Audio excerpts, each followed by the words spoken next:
The Arrogant History of White Ben by Clemence Dane. Chapter 10, Angela. Angela Darkness Swait was merely her husband's name. Had an attractive voice, humor and style. Also, she had money, a husband in Parliament, relations with titles, a passion for gardening, another for good works, and a fearless opinion of herself. All these endowments made her a popular actress. Ben made her a famous one. She liked him. Perhaps she was a little in love with him. At any rate, when the playwright began to deal with his story, she selected the most romantic version and put it on with herself in the only woman's part. The success was instant and so great that it ended her career. After runs in London and New York, revivals, world tours, and more revivals, and the film, she is still playing the same part and pouring the money she makes into that white elephant, the Campion Memorial Theatre. At the opening of every season, there is a little ceremony on the stage, and Angela, wearing well-cut town tweeds and a chiffon scarf, makes an emotional little speech in which she describes her first meeting with the real Ben Campion.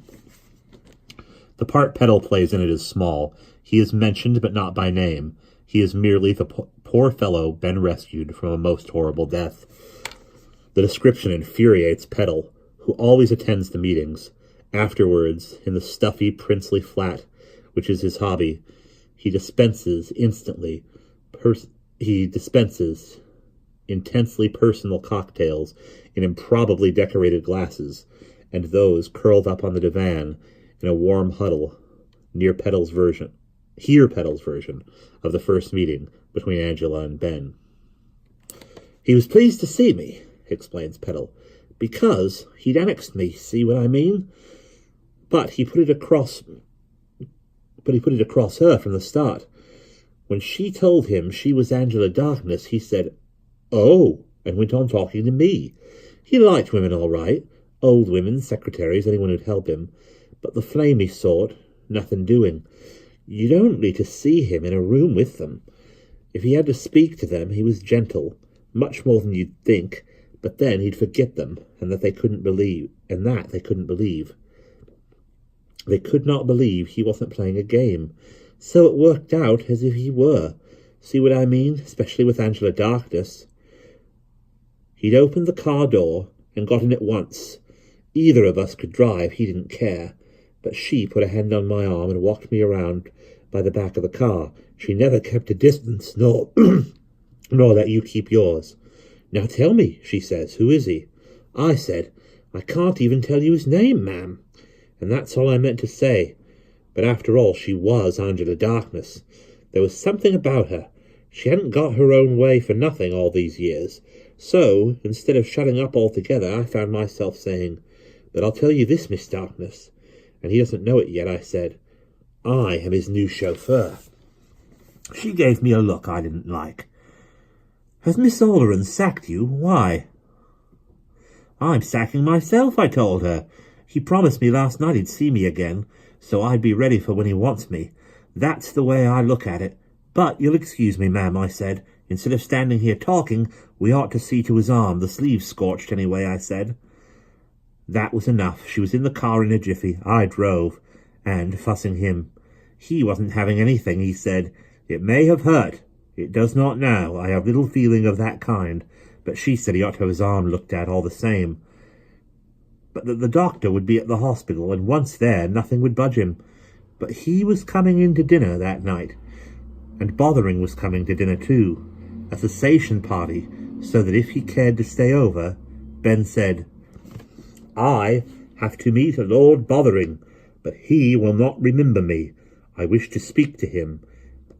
It is kind of you to make it possible.' Then he looked at her, and his eyes glowed, and I saw it all in the little glass, she glowed back, and they both smiled. He'd got his own way, you see, and so had she. He'd got his whole campaign planned out already. So had she. Men and women make me laugh. Then Ben leant back, still smiling, while she swiveled round to look at him and ask him questions. Sometimes he'd answer her, and sometimes he wouldn't, but she got his name out of him, and that he'd been staying with her darling Nell just before the ghastly thing happened.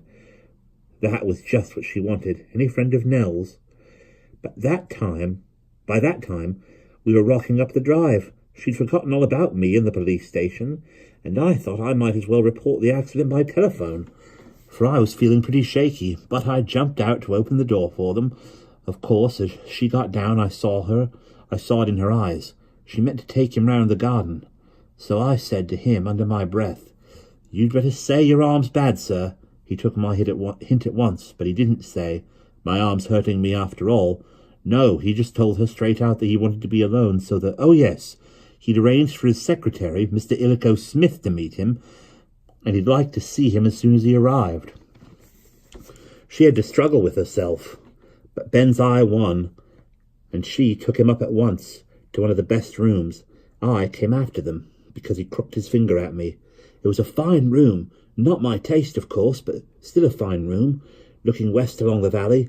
It was a favour to be given that room, but Ben walked straight over to the windows and looked at the view as if it were an enemy, and said, "Where is the rookery?" And then he heard it was on the other side of the house, and he asked her to change him over. Well, by this time he'd made her quite tipsy, so she gave him the Queen Elizabeth bedroom, and that was that. And that is the end of chapter 10.